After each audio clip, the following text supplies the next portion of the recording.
some crazy people and with some crazy ideologies. One of the craziest people I met, and the funniest, were these guys called the Black Israelites. If you don't know the Black Israelites, right, it's a group of black dudes in New York, right? And they think the black man's the original Jew, right? They think the white man's the devil. I mean, look, you know, they have a point, right? And they think Jesus, right, is coming back to put white people in slavery, right? Which, look, I think is messed up. Because I think white people would make terrible slaves. Do you know what I'm saying? You know, you whip them once, they run to the manager.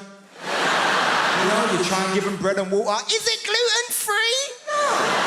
It's not gluten-free. I know some old white woman making my dinner and stuff like, Margaret, if you make me another shepherd's pie, I'm gonna sell your ass. Stand on his porch. Start selling people. I don't know. I get called a lot of stuff now. Especially with the internet, I get called tons of stuff. I get called racist words, and I get called racist for making jokes about white people. I just want to say my mom's white. I have one at home. She's fine.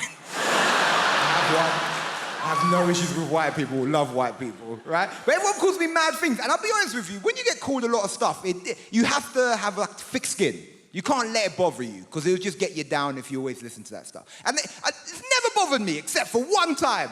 Someone said something about me, and it just really annoyed. Basically, someone called me middle class, and it just really... I threw my avocado on the floor. I was perturbed. I was like, Mother, take this away. I can't finish this avocado. Middle class? I ain't middle class. I'm not you. I'm from Ilford, man. If you don't know Ilford, it's in between East London. Don't you cheer Ilford, goddammit, you hooligan. Ilford is horrible. It's in between East London and hell. That's where Ilford is. Horrible. Don't want to go Ilford, right? It's that weird thing. It's like you work hard and then people think they can take away your identity from you. And that's like a weird point. It's like you can't be working class because you've worked hard. You get to play lovely gigs like this. You can't be what you are. And the thing is, like, I am working class in my heart, but there's a conflict. My brain says different sometimes. You know? Like, sometimes my friends will call me from prison. It's just what it is. It's just what it is. They'll call me up and they'll be like, yo, Jamali, you need to start repping for the mandem. And I go, you know what? I need to start repping for the mandem. They say, you need to start saying free the mandem. I'm like, you know what? I need to start saying free the mandem. And that's in my heart. I believe that. We should free the mandem. But then my brain goes, yes, Jamali. But now you have stuff they want to steal. So I'm like, yeah, free the mandem. If they've completed the course, maybe. I don't know. Free them up if they've repented. I don't know. If they ring me up, they'll be like, yo, say free Ginger J. Free Ginger J. Say free Worm. Is Worm still locked up? You better free him. Say free Killer. Nah, I don't know about Killer, man. I'm not saying we should never free Killer, just don't free him where I live. Because I live in a nice gentrified area now, just what I'm saying. So it's like, and I'm angry at gentrification, but it's hard because it's delicious. I'm drinking my latte going, oh, these hipsters, do you know? Like, so yeah, free hit Killer, but just not where I live, not in my community. Because gentrification is a weird one, because does anyone remember when London was shit? Like, Hammersmith was shit. None of you would have been able to be here. It was that bad. It was never Peckham shit. Peckham was shit. I go as far as Bethnal Green and look at Peckham through a telescope. That's as far as that. But gentrification is a weird one because can we disagree that you see like middle-class hipsters that moved to the ghetto pre-gentrification are some of the most bravest people in the world? Only a hipster can go to the hood and go, no, I see potential. Seriously. We're here to talk about relationships. Let's crack straight on with the first slide. Don't laugh at that. That's not meant to be funny, please. Let's not have another Folkestone on our hands, please.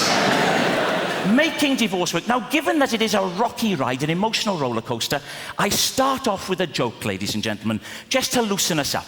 Here it is. If you're going to get divorced, you have to be like the man in the toll booth. Why is that, Keith? Well, you have to be willing to accept, this is the joke, change. It's a zinger. When you divorce, there is sweeping change. Change is right across your life in every area. One of the first things to change is the locks. Please don't laugh at that, please. You may come home one day and find that your key no longer fits your wife's lock. Another man's key is fitting your wife's lock. And stop that, stop it.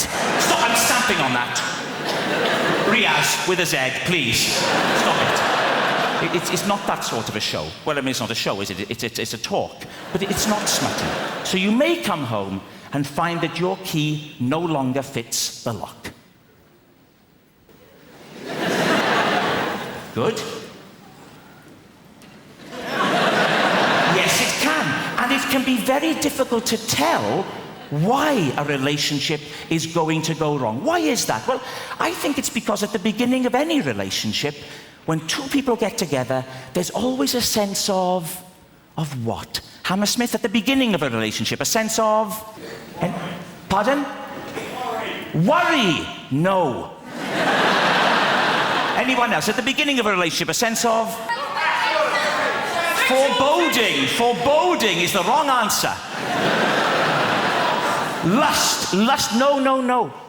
Uncertainty. There's always a sense of uncertainty. A feeling of will they, won't they? And there's no way of... Please, Hammersmith, take it seriously. We're talking about emotions. A sense of will they, won't they? And there's no... Hammersmith, I will walk off the stage, please.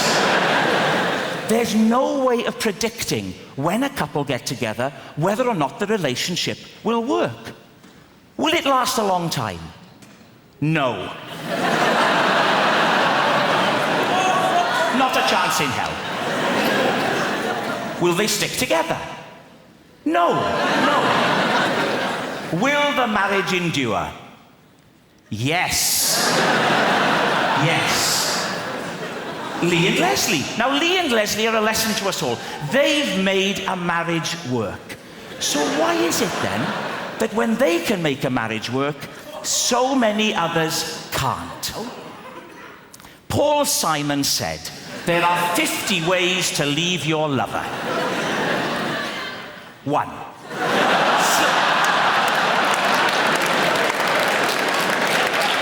Hammersmith, time out.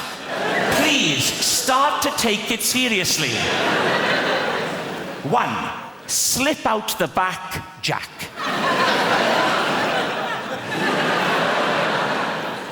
2.